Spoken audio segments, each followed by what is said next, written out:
सूर्य के प्रभाव के कारण कभी कभी ग्रह अस्त हो जाते हैं। परिणामतः कोई भी ग्रह जब वह अस्तगत अवस्था में आते हैं तो उनके प्रभाव देने की क्षमता में अत्यधिक कमी आ जाती है।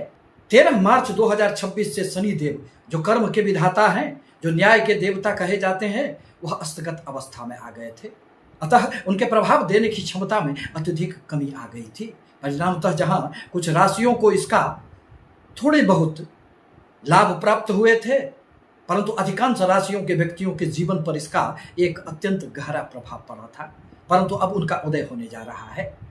22 अप्रैल को शनिदेव मीन राशि में पुनः उदय अवस्था में आ जाएंगे। इसी संदर्भ में आज मैं कर्क राशि पर इसके पड़ने वाले प्रभावों को लेकर आपके समक्ष उपस्थित हुए हैं। नमस्कार, मैं प्रोफेसर सतीश चंद्र झा अपने चैनल में आपका पुनः स्वागत करते हैं। यूं तो कर्क राशि के लिए शनिदेव बहुत अधिक कारक ग्रह तो नहीं माने जाते हैं, परंतु 9 ग्रहों में प्रत्येक ग्रहों की एक अपनी भूमिका होती है और जीवन में इसका महत्व होता है। कर्क राशि के सप्तम स्थान, जो दाम्पत्य जीवन का भाव होता है, व्यापार का भाव होता है, एवं आपके अष्टम भाव के स्वामी शनिदेव बनते हैं और वर्तमान में वह आपके भाग्य स्थान में ही अस्तगत अवस्था में आ गए थे। परिणामतः आपको अनेक प्रकार की समस्याओं से इस अवधि में गुजरना पड़ा होगा, क्योंकि यदि भाग्य का साथ न मिले तो जीवन में कुछ भी कहाँ प्राप्त होता है। इसलिए कहा भी गया है कि भाग्यं फलति सर्वत्र न विद्या न च पौरुखम।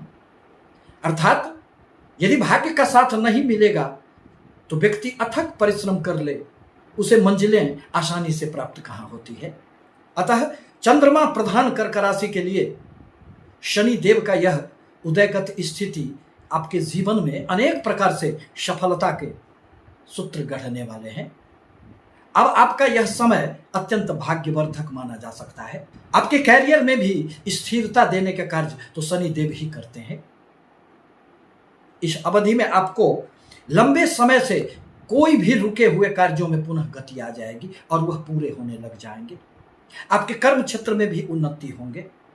आपके दाम्पत्य जीवन में जो एक अरुचि की भावनाएं आ गई थी अथवा एक दूसरे के मध्य जो थोड़े से वैचारिक मतभेद उत्पन्न हो गए थे, वह भी दूर हो जाएंगे। व्यापार में अब आपकी निकल पड़ेगी। बाहरी स्थानों से भी आपको खूब लाभ होंगे।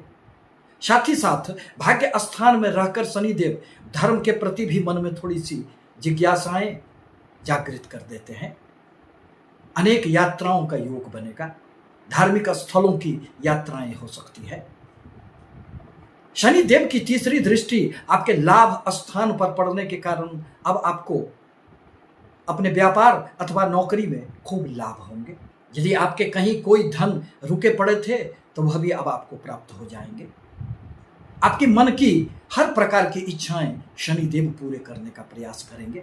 शनिदेव किसी का कभी अहित नहीं करते हैं, परंतु उनकी फल देने की क्षमता थोड़ी सी धीमी होती है। वह मंद गति से व्यक्तियों के जीवन को निखारते हुए आगे ले जाने का प्रयास करते हैं। यदि किसी व्यक्ति को नौकरी नहीं प्राप्त हो रही है तो इसका मतलब निश्चित रूप से शनिदेव उसके लिए बहुत अधिक सुखद परिणाम नहीं दे रहे हैं। किसी भी व्यक्ति के जीवन में हर प्रकार के अस्थायित्व देने का कार्य तो शनिदेव ही करते हैं। आपके जन्म कुंडली में शनिदेव की कैसी स्थिति है उस पर भी आपका संपूर्ण जीवन निर्भर करता है।